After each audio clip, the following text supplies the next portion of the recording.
meniti jalan orang-orang mulia. Bersama para sahabat Rasulullah SAW, kita nikmati keindahan Islam.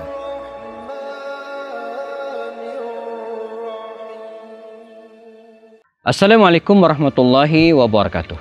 Innal hamdalillah nahmaduhu ta'ala wa nasta'inu bihi wa nastaghfiruh.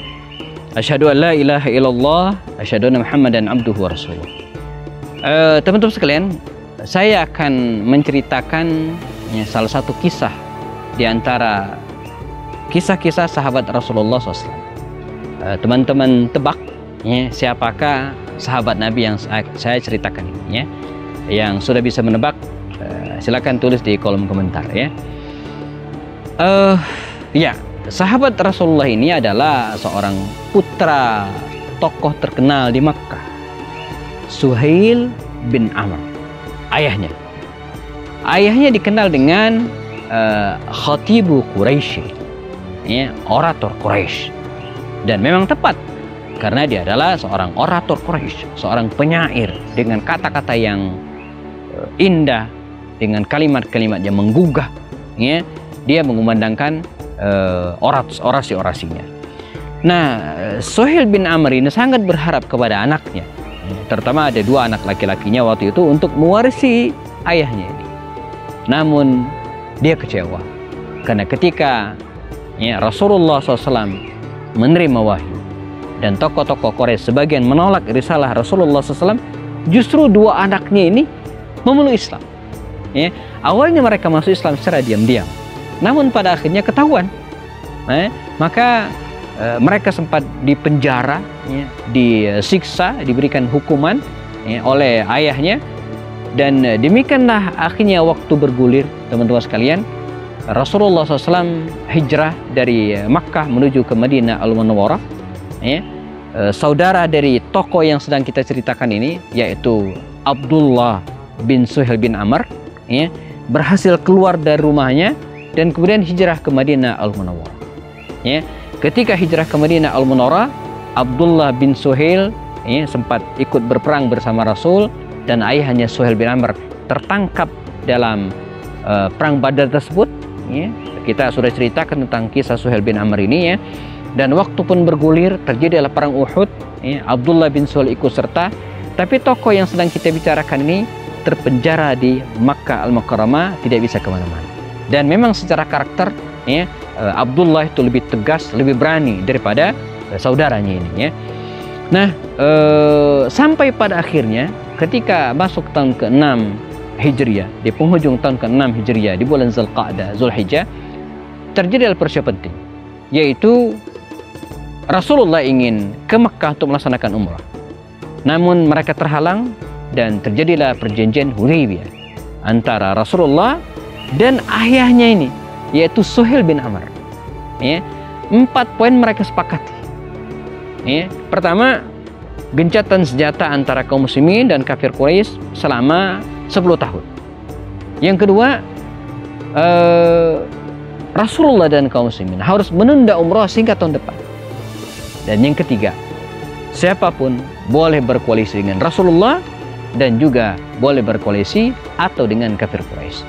Nah, yang keempat, ini luar biasa. Kalau ada orang Makkah yang hijrah ke Madinah tanpa izin walinya, maka harus dikembalikan ke Makkah.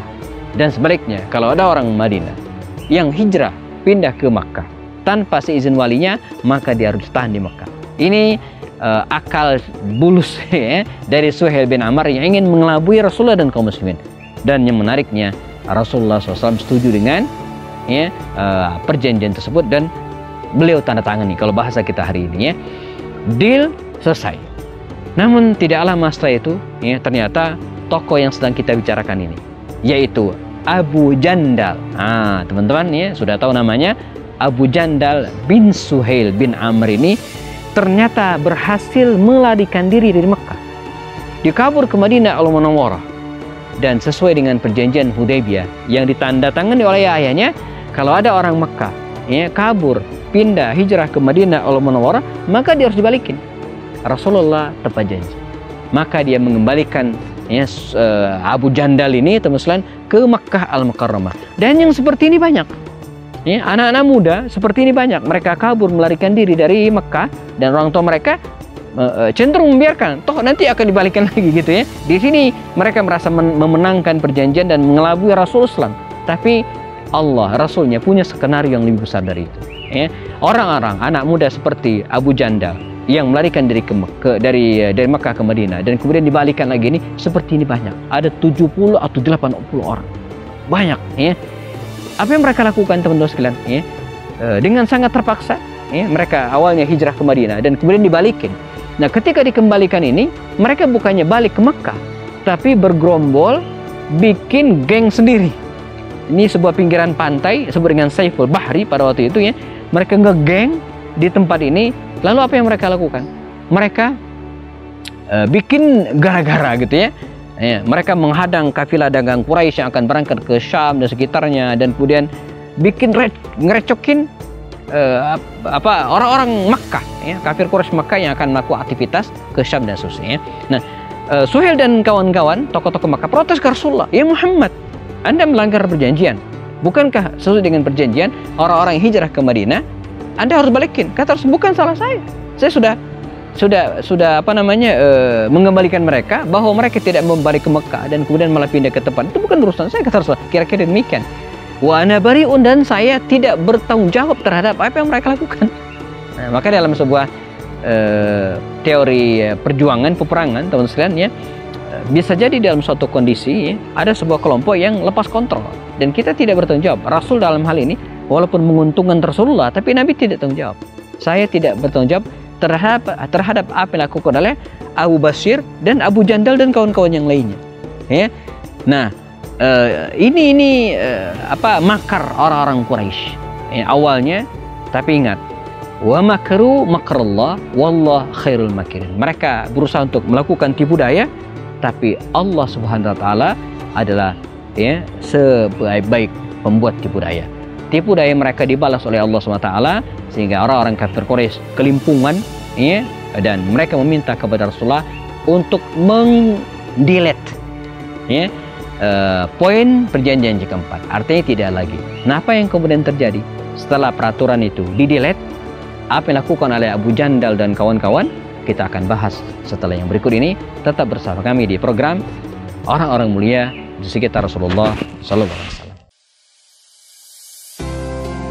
Bersama kami belajar Sirah Nabawiyah untuk memahami sejarah hidup Rasulullah SAW dan para sahabat melalui video-video pendek, diskusi dengan para tokoh dan pakar lewat program Kelas Kupas lewat obrolan santai. Apapun masalahnya, dikupas dengan cara yang santai dan penuh keakraban.